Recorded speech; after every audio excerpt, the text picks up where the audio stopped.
کاک عەلی کەریمی بەڕێستان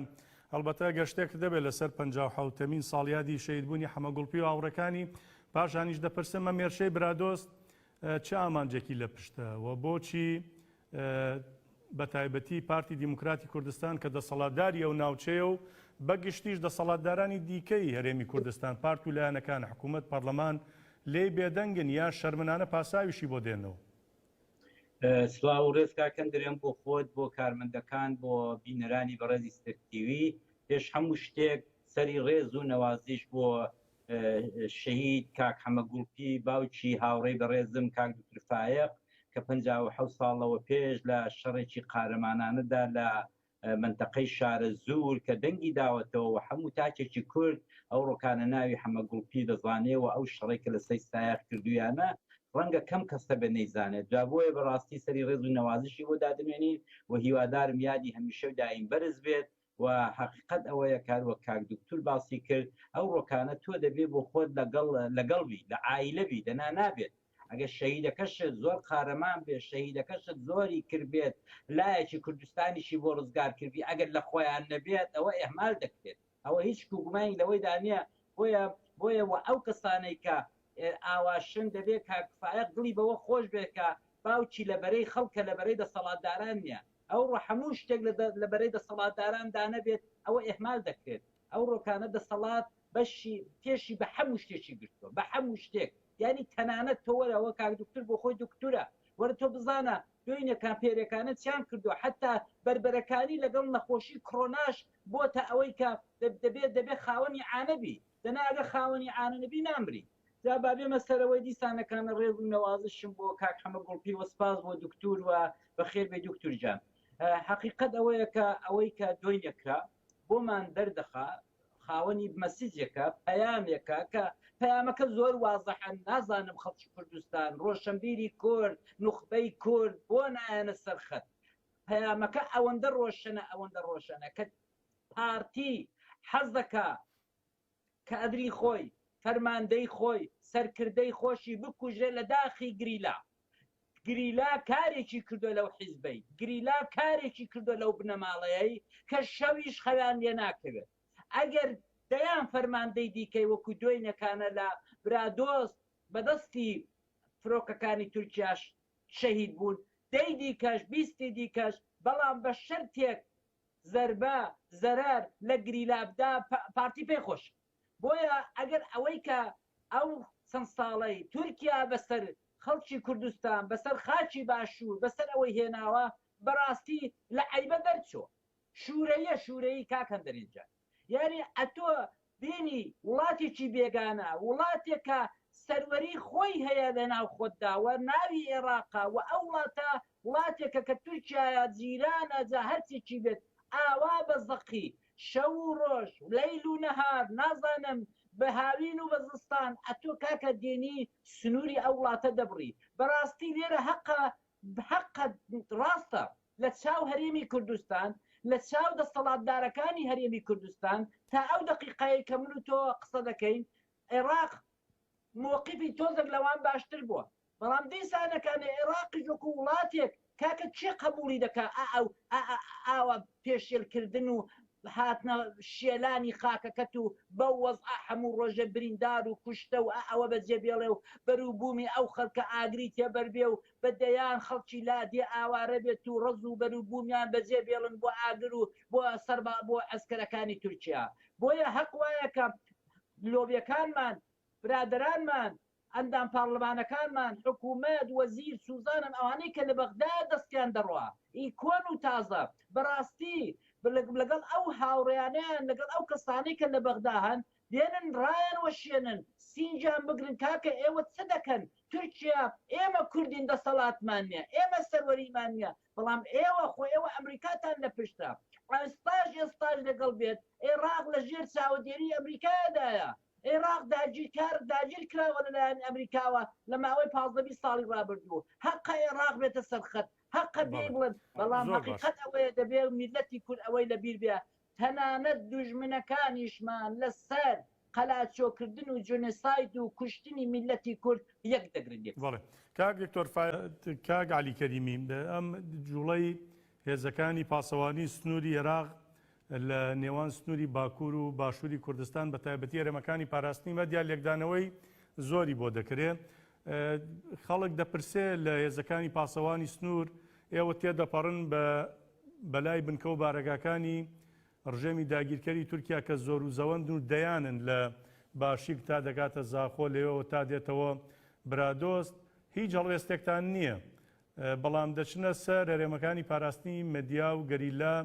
لەوێ داوا دەکەن ئەوانەوێ چۆڵکەن. ئەم هەڵوێستە و ئەم جموجوڵەی پاسەوانی سوپای عێراق ئەلبەتە لە ڕاستیدا کە دەژوترێ بەشێکی زۆر لەم پاسەوانی سنوورە سەر بە پارتی دیموکراتی کوردستانە. خوێندنەوە چییە بووی؟ والله کاکەندەرێن زۆر وازەحە. ئێمە ئەمیشە دایم سیاست وا چاو لە دەکەین کە خەڵک بجێلێنین، خەڵک خۆڵی بە چاودا بکەین. دەنا حەقیقەتێکەیە ئەوەی کە لە هەرێمی کوردستان بۆ ئەوە هەمومان دەزانین کە ئەو پاسەوانی سنووروانە بەشێکی زۆری سەر بە یەکێتی و بەشەکەی تری سەر بە پارتی. ڕاستە پاسەوانی سنوورن تەنیا و تەنیا ئەوەندە ئیلحاق بە تورک بە بەغاون و ئەوەندە پێکەوە ئەویان هەیە پێکەوە کە مەعاش لەوێ وەردەگرن. دەنا ئەوانە هەمووی کۆمەڵێک لەو کەڵک و کوڵک و ئەوانەیە کە لە ماوەی ئەو چەند ساڵەیدا هێزەکانی باشووری کوردستان دەسەڵاتدارانی باشووری کوردستان لەگەڵ بەغدا بە حیسابی خۆیان کردویانە کە فێڵ لە بەغدا بکەن و ئەو هێزەژی خۆمانە و ئامرلیواکەی خۆمانە و کاکە ئەتۆ دەبوو ئەوان لە زیاتی ئەو فێڵ و کەڵەکە مناڵانەی کە ئاخرەکەی ئەندام پاڵلەمانێکی شیعە تێدەگا ئەندام پاڵلەمانێکی بەغا تێدەگا بۆ شپای مافەکانی گەلی کوردت چەسپان باە. حقیقت وایە ئەوانەی کە ئەو ڕۆکانە لە سیدەکان لە برادۆست بە نێوی پاسەوانی سنوورن جارە زۆربیان کوردن، زۆربیان سەر بە پارتی دموکراتی کوردستانن و ناژڵێن پارتی دموکراتی کوردستان سەر بە حیزبەکەی بارزانین. بەڕاستی حقیقت ئەوەیە کە تورکیا بۆی فەرق ناکە، تورکیا بۆی فەرق ناکە لە کوردکوژێ کوردەکە ئەمید حاڵی بێت یا عەقید نازانم یا شەڵەبانێکی خۆمان، یعنی ئەوان مهم ئەوەیە کە لە کورد کوژن. بەڵام پارتی وەک بنەماڵەی بارزانی لەسەرەوە هاوپەیمانێکی استراتیژیان هەیە لەگەڵ تورکیا. تورکیا خۆی بەو مستەوایە نازانێت کە هاوپەیمانی استراتیژی پارتی بێت، بەڵام وەکو ئەمیل بەکاری دێنێت. پارتیش بەرژەوەندێکی یەکجار زۆری مادی هەیە کە ئەسڵەن لە ئاز ئەو بەرژەوەندیانە کوشتنی دوودانە سەر ئامر لیوا و نازانم ئامر فەوجەوانە بەلایەوە هەرگیز نییە. ئەوانە کاگالی کەریمی ئەمە هەڵبەتە جاری یەکەم نییە پێشمەرگە و سەربازی پارتی دیموکراتی کوردستان دەبنە ئامان جێرشەکان. لە ماوەی ڕابردووشدا ژمارەیەکی دیکە پێشمەرگە بوونەتە ئامانج. پێشمەرگە فەرماندەکانی پارتی ئەمانە بۆ قبوڵی دەکەن. بۆ نمونە هێزی پاسەوانی سنوور نابێ بپرسن دوو گەورە فەرمانداری ئێمە و چەندین هاوڕێمان لەوێ شەهید بوون کەس خاوەن لێیان دەرناکەوێت ئێمە بۆ بیکەین، ئێمە بۆ بچینە سەر براکانمان لە گەریلاکانی پەکەکە. ینی ئەمە نابێتە مەترسیەک بۆەوەی کە کاردانەوەی هێزی چەکداری پارتی دیموکراتی کوردستانی لێ بکەوێتەوە بەرامبەر بە سەرکردایەتی پارتەکەیان. ئەمێن دیسانەکانە مەجبورم لە وڵامی ئەو پرسیارەی جەنابەت کاکەندەرێن ئەگەر کاک دکتور لە بیری بێ پارێک ساڵم نییەک لەوە پێشە لە تەلەڤیزیۆنێکی باشووری کوردستان پێکەوە بەرنامەیەکمان هەبوو لەسەر نوخبەی کوردی. ئەمن ئامر لیوا ئەوانەی کە ئەفسەرن، ئەوانەی کە ئاکادمین، ئەوانەی کە لە عەسکەری و لە مەدەنیدا من ئەوانە بە نوخبە دەزانم. ئەو نوخبانە کاکەجان ئامر لیوا پێشمەرگە هەرچی ناوی دەنێ ئی نیشتیمان و دایکی نیشتیمان نین، ئەوانە ئی سەرکردەیەکی حیزبن. کاکە حەقیقەت موشکلی گەری کورد بە تایبەت لە باشوور ڕۆشنبیرە، نوخبەیە. ئەو نوخبانە لە باتی ئەوەی کە خزمەتکار و ئەوە بن بۆ دایکی نیشتیمان بۆ نیشتیمانەکەیان، خزمەتکاری حیزبەکەیان، خزمەتکاری بنەماڵەکەن. حەقیقەت ئەوەیە کە پێشمەرگە ئەو ڕۆکانە ناتوانێت دەنگ بکە، هەموو قوتەکەی دەدەستی فڵان کەسێکدایە کە نەوەیەکی بارزانیە، هەمووی ئەوەی دەدەستی کەسێکدایە کە ئامرلیواکەیەتی ئامرلیواکەشی سەر بە ماڵی بارزانیە. یعنی ئەمە حەقیقەتێکە کە گەلی کورد دەبێت تێبگە ئەو ڕۆکانە. جارێ ئێمە لەگەڵ لە سیاسەتدا لەگەڵ بەغدایە زۆر ساف و سادق نەبووین. ئەوە تا بەدەیان پۆست و مەقامی ئامر لیوای پاسەوانی سنوور نازانم وەزیری چی پێ دەڵێن هێزەکانی ئەرکان نازانم ئەوانەمان لێ ئەستادون فقط و فقط بۆ پارە بۆ پۆست و مەقام دەنا بۆ مافەکانی گەلی کورد ئێمە شەڕمان نەکردو لە بەغدایە بۆیە ئەوڕۆکانەش بەغدا ئاوا ئێمە ئێهمال دەکا دەنا ئەمن دڵنیات دەکەم ئەگەر 4 دانە سەرکردەی هەشتی شەعبی یا 4 دانە سەرکردەی عەرەب باە ئەمڕۆکانە بەغدا ئاوادانە دەنیش بەڵام ئەوڕۆ حسابی خۆی دەکات دەڵەکە کە خۆوانەیە کە کوژاویشە ماستە پاسەوانی سەسنوورن تەنیا پەیوەندیان لەگەڵ من ئەوەیە کە مەعاشم لێ وەردەگرن دەنا ئەو ئینتیما و ئەو بەڵام دەرەنجام کاگالی ئەمە لە درێژمەودادا زیانی گەورەشی بۆ بەغداش دەبێ ینی بەغدا ژەروا بە ئاسانی لەمە دەرناچێت سبەینێ ئەوەی کە ئەمڕۆ یەخەی هەرێمی کوردستانی گرتووە یەخەی ناوەڕاست و باشووری عێراقیش دەگرێ ینی پێویستە عێراق جوڵەیە بکە سنوورێک بۆمە دابنێ دەست خۆش کاکەندرێن بەڕێی من ئەمڕۆکانە دەکرا لۆبی کورد بە تایبەت لە بەغدا زۆر کار لەسەر ئەوە بکە لەسەر ڕۆشنبیر و نوخبەی عەرەب کە کاکە فکری نیو عوسمانی فکری ئەو سوڵتانیزمی عوسمانی کە ئەمڕۆکانە لە لیبی و لە یەمەنەوە سەر هەڵدەدا لە لوبنانەوە سەر هەڵدەدا ئەوە دێ یەخەی وانش دەگرێتەوە دەبێ ئەوانش لە بیریان بێ کە بەغداش بەشێک بۆ لە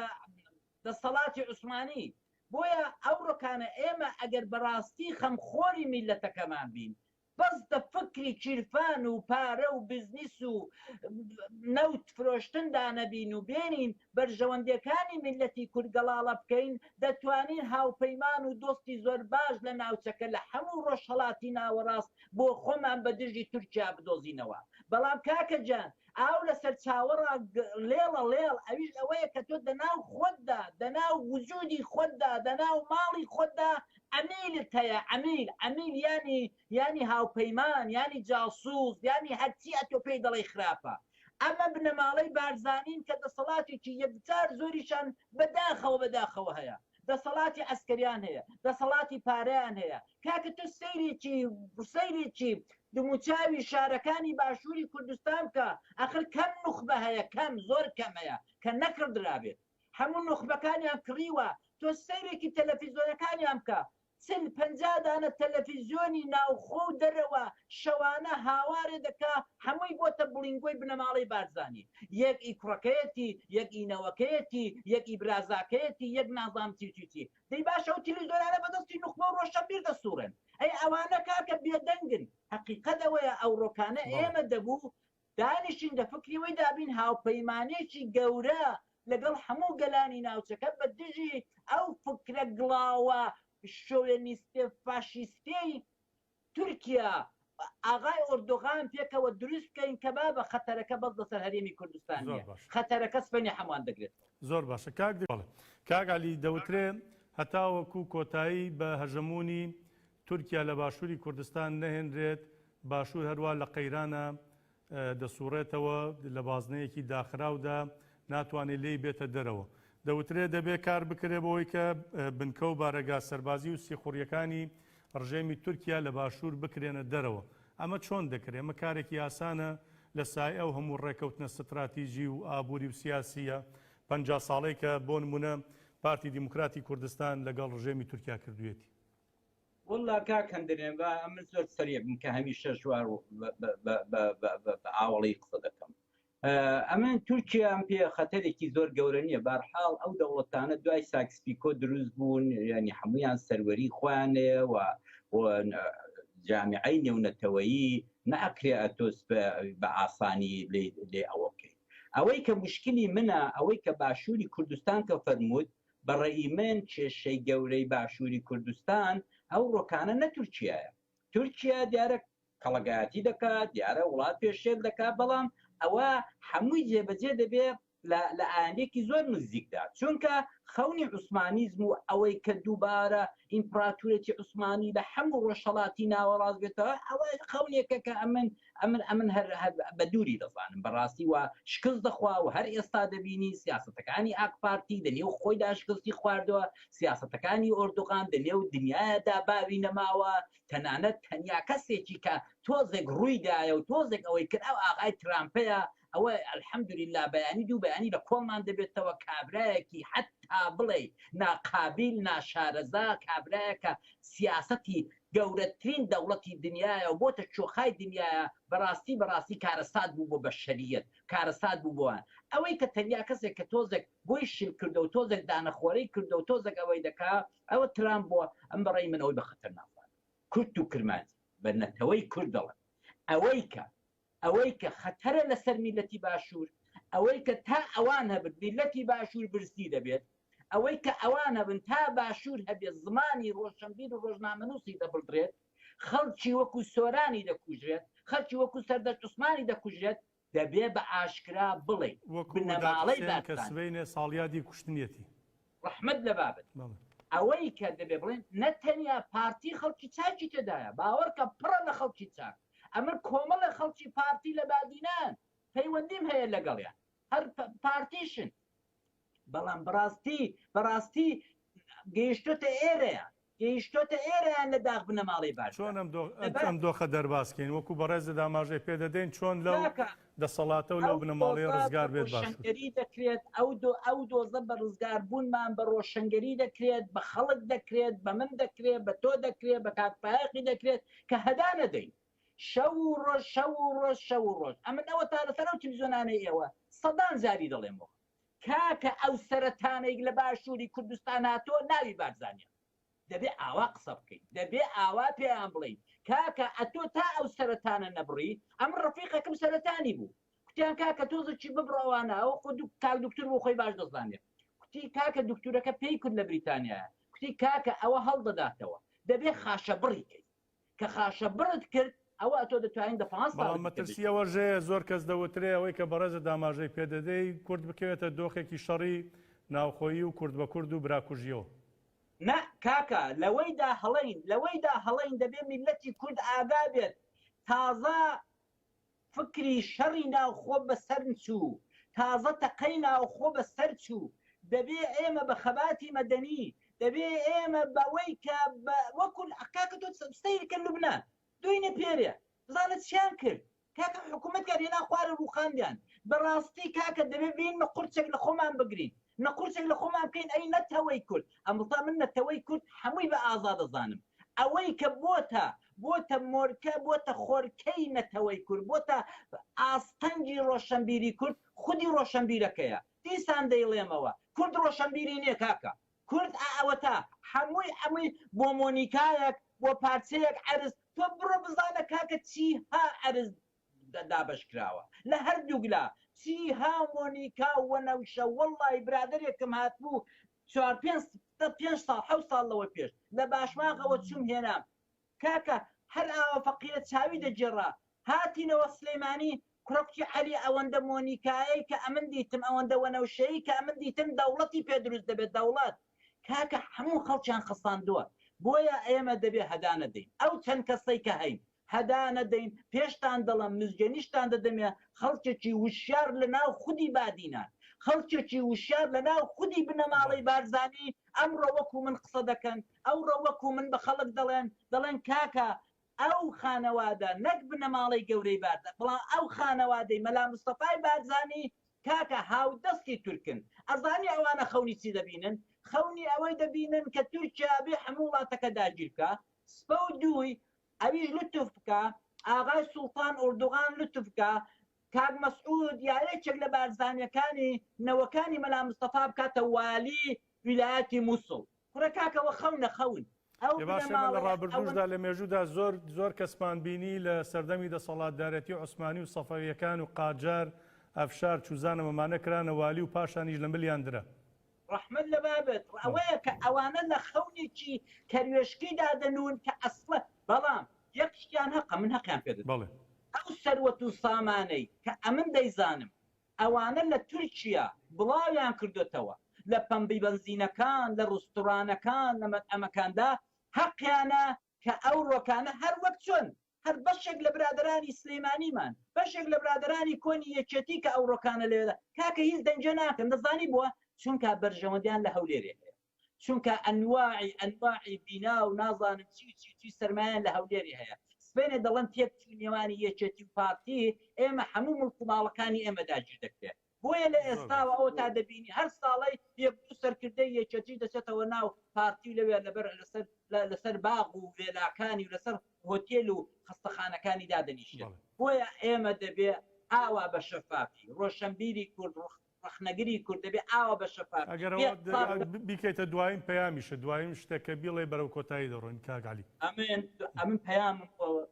خەڵکی کورد ئەوەیە کە خەڵکی کورد لە هیچی قسووریان نەکردووە ئەوە تا 57 ساڵەوە پێش